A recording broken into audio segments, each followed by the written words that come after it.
হ্যাঁ করেছি।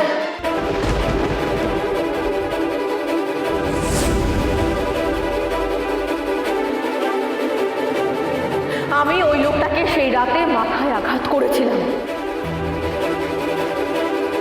এই সুধাময়ী বসু মল্লিক সারা জীবন সত্যের পথে ছিল আর থাকবে, তাই মাথা উঁচু করে বলছি, ওই লোকটাকে সেই রাতে আমি মেরেছিলাম। তো কেন মেরেছিলাম সেটা জানতে চাইবেন না? না, কারণ এটা জানার জায়গা আদালত। এই যে ম্যাডাম স্বীকার করেছেন ওনার ওপর আনা অভিযোগ সত্যি। নাও এবার ওনাকে গাড়িতে তোলো। না, আমি সুধাকে কোথাও নিয়ে যেতে দেব না। থামি, থামি, আমাকে যেতেই হবে। সুধা, তুমি কেন? এই যে বাকি লড়াইটাও আমাদের লড়তে হবে, কারণ এখন শুধু রণজয় নয়, সাথে মিস্টার ঘোষালের আসল চেহারাটাও সবার সামনে আনা বাকি।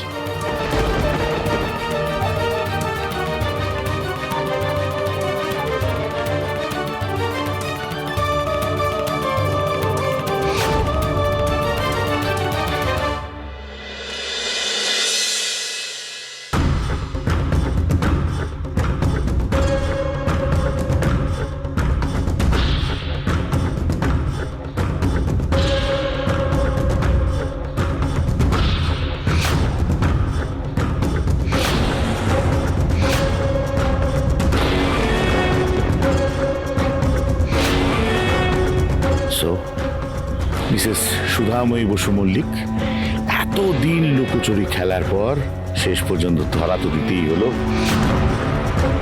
এবার তোমায় কে বাঁচাবে? আপনি আগে নিজের কথা ভাবুন মিস্টার ঘোষাল, ভাবুন যখন এই সুধাময়ী মুখ খুলবে তখন আপনার কি হবে? কিচ্ছু হবে না, তার কারণ আদালত মুখের কথা বিশ্বাস করে না, প্রমাণ চায়। আর সেই রাত্রে যা ঘটেছিল তার একমাত্র সাক্ষী মিস্টার সার্থক চ্যাটার্জি ফিনিশড। তাহলে কে বলবে সত্যিটা? সেটা সময় বলবে। আপনি আর আপনার ছেলে তৈরি হয়ে যান সেই খারাপ সময়টা কাটানোর জন্য, কারণ আপনাকেও এই সুধাময়ী আপনার ছেলের সাথে গড়াদের ওপারে পাঠিয়ে ঘানি টানিয়ে ছাড়বে।